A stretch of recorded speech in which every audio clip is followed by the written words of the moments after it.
மகரகம நாவீன பிரதேசத்தில் இடம்பெற்ற வாகன விபத்தில் தாய் மற்றும் மகள் ஆகியோர் உயிரிழந்துள்ளனர். ஹோமகமவிலிருந்து கிருளப்பனை நோக்கி சென்ற லோரியில் பயணித்த தாயும் மகளும் இந்த விபத்தில் உயிரிழந்துள்ளனர். இந்த விபத்தில் 5 வயதான சிறுமி ஒருவர் உயிரிழந்ததுடன் குறித்த லோரியில் பயணித்த மேலும் ஒரு சிறுவன் காயமடைந்த நிலையில் மீட்கப்பட்டுள்ளான். 7 வயதான குறித்த சிறுவன் கொழும்பு சிறுவர் வைத்தியசாலையில் அனுமதிக்கப்பட்டுள்ளான்.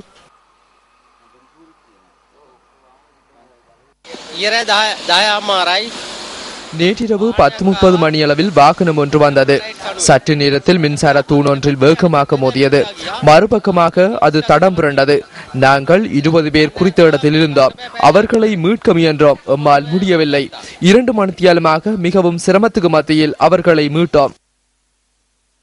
விபத்திற்குள்ளான லோரியை செலுத்திய தந்தையை கைது செய்துள்ளதாக போலீசார் தெரிவித்தனர்.